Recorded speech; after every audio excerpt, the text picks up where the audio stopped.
Jadi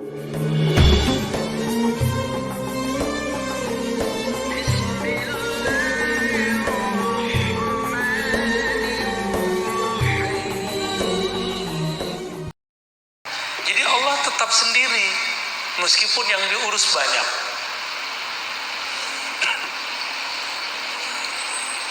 Itu tauhid apa tadi?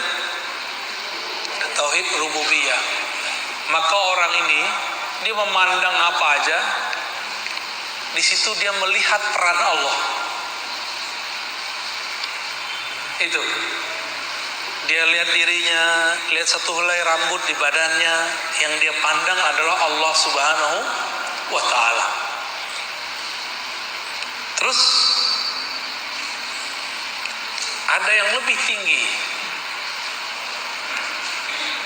Kalau tadi sifat yang berganti, sekarang bukan lagi, namanya tauhid musyahadah, atau disebut juga tauhid uluhiyah. Tadi musyahadah nama depannya sudah ada, kita tambahin ini musyahadah uluhiyah, ada musyahadah rububiyah. Ini musyahadah uluhiyah. Apa arti musyahadah uluhiyah? Itulah yang terkandung dalam surat Thaha ayat 14 dan surat Al-Ikhlas ayat pertama. Wahai Musa, kata Allah, la ilaha illa ana. Wahai Musa, tiada yang berhak disembah, yang berhak dituju, yang berhak dipuji kecuali aku. Ini yang ngomong siapa? Allah. Jadi Allah mengesakan dirinya dengan dirinya, nggak perlu alam. Kalau tadi rububiyah itu Allah mengesakan dirinya pada alam semesta. Maka kita pandang semua alam, semuanya bergantung kepada keesaan Allah. Seandainya negara Indonesia ada 2 presiden, kacau nggak? Jangankan 2 presiden, baru 2 calon presiden beberapa tahun lalu udah pecah kepala kita ya, bener nggak? Udah pusing kita sudah. Gimana kalau 2 pemilik alam semesta? Jika ada 2 Tuhan di alam ini, negeri ini hancur, negaranya hancur, semua alam semesta hancur.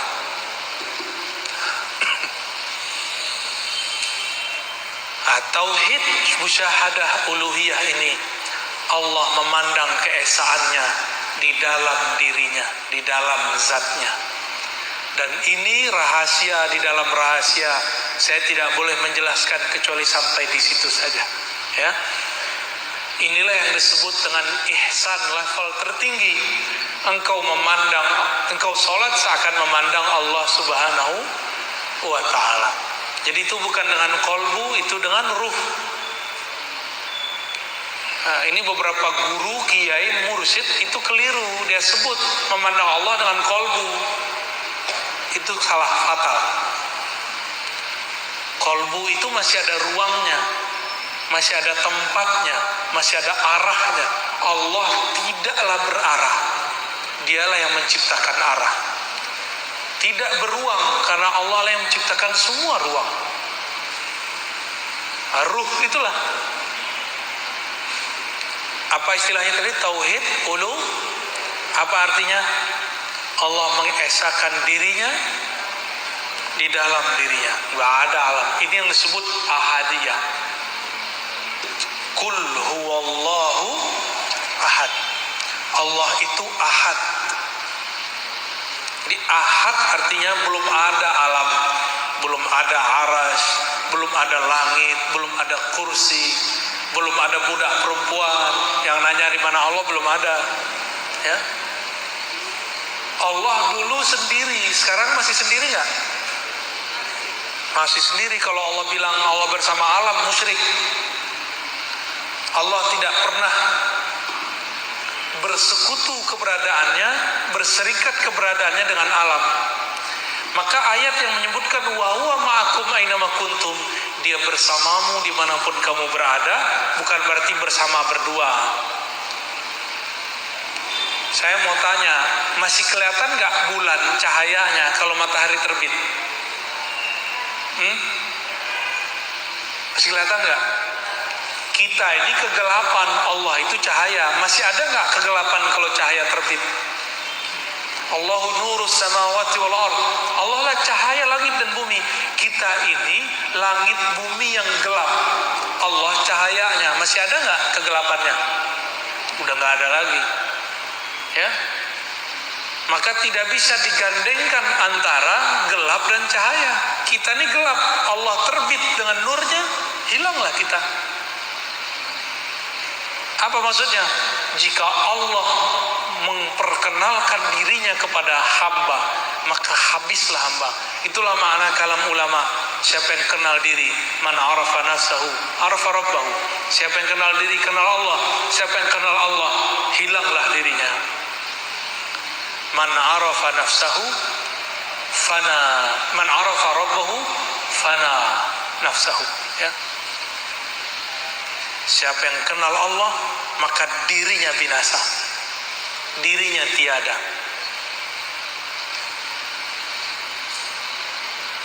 Nah, Nabi Musa waktu beliau meminta bertemu Allah, masih ingat ceritanya?